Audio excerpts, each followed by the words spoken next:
جانتے آپ نے ایک فیملی کو ملوایا غالباً 18-19 سال کے بعد، وہ ذرا واقعہ میں چاہتا ہوں آپ خود سنا دیں پبلک کو کہ وہ کون آدمی تھا، کہاں ملا آپ نے کیسے ان کو اکٹھا کیا اور کیا ان کا مسئلہ تھا۔ سامعین محترم، یہ آپ کو جو ویڈیو نظر آ رہی ہے مولانا طاہر جمیل صاحب کی ویڈیو ہے۔ ایک بہت بڑا پیغام ہے ان لوگوں کے لیے جو آئے دن علماء کرام کے خلاف باتیں کرتے ہیں، یا جو خصوصاً مولانا طاہر جمیل صاحب کو تختہ مشق بنایا ہوا ہے۔ مولانا طاہر جمیل صاحب کے خلاف ان کے فتوے، ان کے بیانات آئے دن یوٹیوب اور فیس بک پہ آ رہے ہوتے ہیں۔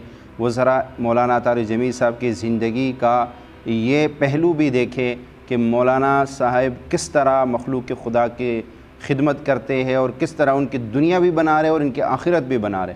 کاش کہ اتنا بڑا دل ہر ایک مالدار کا ہوتا، ہر ایک وہ عالم جس کو اللہ تعالیٰ نے وسعت دی اس کا بھی ہوتا کہ مال ایسی چیز نہیں کہ جمع کر کے رکھو، مال کا وہ اصل مال تو وہ ہے جو ایسی جگہوں پہ جا کر لگے۔ آپ یہ واقعہ سنیے، یقین کریں اس نے تو ہمیں رلا دیا ہے، آپ بھی سنیے، آپ کو بھی اس سے بہت بڑا سبق ملے گا۔ تو یہ واقعہ ذرا سنیے، مولانا طاہر جمیل صاحب خود اپنی زبان پہ یہ واقعہ بیان کر رہے ہیں، آپ اس کو سنیے اور اس سے جو ہے عبرت حاصل کیجیے۔ کو ملوایا غالباً 18-19 سال کے بعد، وہ ذرا واقعہ میں چاہتا ہوں آپ خود سنا دیں پبلک کو کہ وہ کون آدمی تھا، کہاں ملا آپ نے کیسے ان کو اکٹھا کیا اور کیا ان کا مسئلہ تھا۔ وہ ایسے ہے کہ مجھ سے ملنے کے لیے آتے رہتے ہیں لوگ جی، تو ایک شخص مجھے ملازم نے بتایا کہ باہر کھڑا ہے، آپ سے ملنا چاہتا ہے۔ میں باہر نکلا تو ایک پٹھان بھائی تھے اور 50+ تھے، ٹھیک، نیئر ٹو 60 تھے، سفید داڑھی تھی ان کی۔ تو وہ کہنے لگے جی میں 3 چلے لگانے گیا تھا تو میری واپسی ہو رہی ہے تو آپ سے دعا کروانے آیا ہوں۔ میں نے کہا کہاں کے ہو؟ کہا جی میں مردان کا ہوں اور میرے اوپر بہت قرضہ ہے، آپ دعا فرما دیں۔ تو میں نے پوچھا کتنا قرضہ ہے؟ کہنے لگا 1 کروڑ روپیہ ہے۔ تو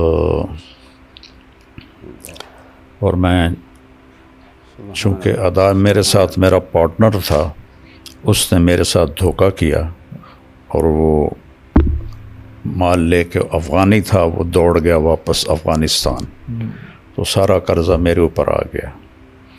تو میں پھر بھاگ کے کراچی چلا گیا کیونکہ میں ادا نہیں کر سکتا تھا، اور ہمارے ملک میں قرضہ لینے والے بہت سخت ہو جاتے ہیں، بہت ہی سخت ہو جاتا ہے۔ تو پھر میں کراچی چلا گیا۔ اب میں 14 سال کے بعد واپس آیا ہوں۔ مجھے نہیں پتا میرے بچے کس سال میں ہیں، کیسے ہیں۔ میں نے کہا کوئی آپ کا ٹیلی فونک رابطہ نہیں تھا؟ کوئی نہیں۔ کبھی کوئی خط لکھا؟ کہنے لگا کوئی نہیں۔ میں نے کہا اللہ کے بندے، کسی کا فون لے کر لیتے۔ کب مجھے میری بیوی کے پاس فون ہی نہیں تھا 14 سال پہلے، تو پھر میں نے بالکل رابطہ کاٹ دیا۔ تو خط بھی میں نے نہیں لکھا کہ کہیں میرا پتہ نہ چل جائے، تو میں تو چھپا ہوا تھا 14 سال۔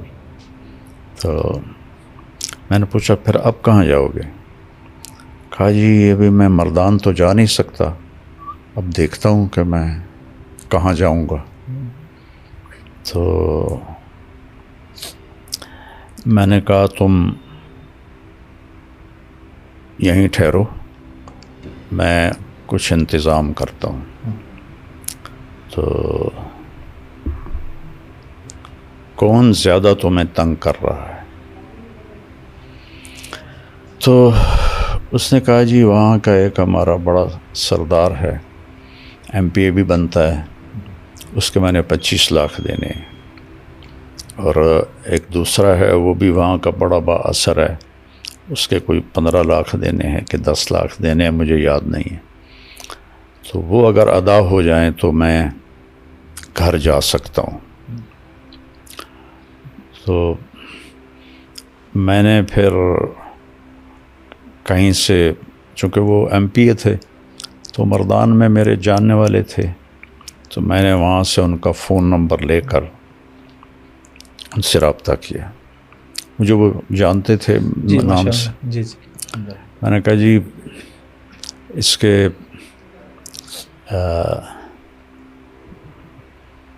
پیسوں کی میں ضمانت دیتا ہوں، میں آپ کو دے دوں گا، تو آپ تھوڑا اس کو فری ہینڈ دے دیں. اس نے کہا جی ٹھیک. تو پھر میں نے اس کے گھر کا پتہ کروایا. تو ایک ساتھی سے تبلیغی دوست ہر جگہ جی ہر جگہ ہوتے ہیں، نیٹ ورک پوری دنیا میں ہے. بالکل. تو وہ ان کے گھر تک پہنچا. ان کی بیوی سے میری بات ہوئی، سلمہ نام تھا اس کا، اس کا نام تھا منظر خان. منظر خان، ٹھیک. تو میں نے اس سے فون پہ بات کی. میں نے اس سے پوچھا آپ کے خامند کدھر ہیں؟ کہا جی کچھ پتہ نہیں کدھر ہیں. کتنے سال ہو گئے ہیں؟ کہا 14 سال ہو گئے. اور قرضے والوں نے ہمیں بہت ذلیل کیا ہے، لیکن ہم غریب لوگ ہیں، ہم کچھ بھی نہیں کر سکتے، بے عزت ہوتے رہتے ہیں. میں نے کہا آپ کے لیے نا میں فیصلہ، میں آپ لوگوں سے ملنا چاہتا ہوں.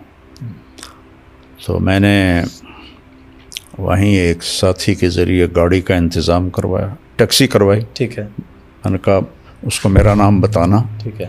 تو وہ تمہیں لے آئے گا، میں یہاں پیسے دے دوں گا. ٹھیک ہے. تو اس کی 2 بیٹیاں تھیں اور ایک بیٹا تھا جو قرض خواہوں نے پکڑا ہوا تھا. تو وہ تینوں آ گئیں. تو میں نے ان کو یہیں اسی لاؤنج میں بٹھایا. ٹھیک ہے. اور منظر خان پیچھے یہ ادھر پیچھے ایک کمرہ ہے، جی وہاں رہ رہا تھا. ٹھیک ہے. تو میں نے اس کو اوپر بلایا. تو میں نے کہا آپ ان کو پہچانتے ہیں؟ تو اس کی تو چیخیں نکل گئیں، دوڑ، یعنی میں خود ایسے رونے لگا کہ میری اپنی حالت ایسی ہو گئی. تو اس اپنی چھوٹی بچی کو ایسے گلے سے لگا کے چیخیں ماری. نہ چھوٹی بیٹی نے پہچانا، نہ بڑی بیٹی نے پہچانا، نہ بیوی نے پہچانا. کہ جب وہ گیا تھا جوان تھا، داڑھی نہیں تھی، اب اتنی بڑی داڑھی، وہ بھی سفید ہوگی. تو وہ جو اس کے گلے لگی ہوئی تھی، میں اس کا دیکھ رہا تھا چہرے کا تاثر، تو وہ گھبراہٹ تھی. اور اس کے لیے تو اجنبی لگ رہا ہوگا، اجنبی لگ رہا تھا نا. اور اس کی چیخیں نہیں ختم ہو رہی تھیں. تو اس کا ایک یہاں نشان تھا، کوئی زخم لگا تھا اسے یہاں، تو وہ ایک گہرا نشان تھا یہاں. اچھا. تو اس کی بیوی نے وہ نشان دیکھا، تو پھر اس نے اسے پہچانا. تو میں نے انہیں پھر یہاں رکھا 2 دن. ایم پی اے صاحب کو میں نے پیسے ٹرانسفر کیے 25 لاکھ، اور دوسرے کو 10 لاکھ تھے یا 15 لاکھ تھے، وہ ٹرانسفر کیے. تو انہوں نے کہا کہ آپ ان کو بھیج دیں. تو پھر وہ ان کو بھیج دیا. پھر اس کو پتہ نہیں، مجھے یاد نہیں ہے چونکہ کافی پرانی بات ہے، کہ وہ جو بیٹے کو پکڑا ہوا تھا کتنے پیسوں میں تھا، وہ پیسے دیے، وہ انہیں چھوڑا. تو اس طرح اللہ نے اس پوری فیملی کو ملایا. اور ماشاءاللہ. پھر کچھ عرصے بعد وہ آیا کہ مولانا ایک آدمی ہے، اس کے میں نے 10 لاکھ دینے ہیں. تو وہ کہہ رہا ہے اگر تم نے پیسے نہ دیے تو ہم تمہارے بیٹے کو اٹھا لیں گے. تو میں نے اس وقت اس کو 5 لاکھ دے دیے. میں نے کہا یہ لے جاؤ، ادا کرو. 1 مہینے بعد وہ پھر آیا روتا چیختا کہ انہوں نے میرے بیٹے کو اٹھا لیا ہے اور کہا ہے اگر جمعرات تک پیسے نہ دیے تو ہم اسے قتل کر دیں گے. تو پھر اسی وقت میں نے اس کو 5 لاکھ دیے گاڑی میں بٹھا کے اس کو گھر بھیجا اور اس نے وہ پیسے دیے اپنے بیٹے کو چھڑایا.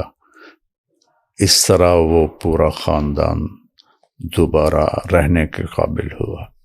پھر ہم نے اس کو کافی عرصہ یہاں اپنے ادارے میں چوکیدار رکھ لیا. کافی عرصہ چوکیدار رہا. پھر وہ واپس چلا گیا. تو یہ جو ابھی میں نے اس کو 5 لاکھ دیے ہیں، یہ رمضان سے پہلے کی بات ہے. تو اس کا بیٹا اللہ کے فضل سے واپس آ گیا اور وہ اپنے وہاں گھر میں ہوتا ہے. جب بھی وہ کوئی ضرورت کا اظہار کرتے ہیں میں ان کو بھیج دیتا ہوں.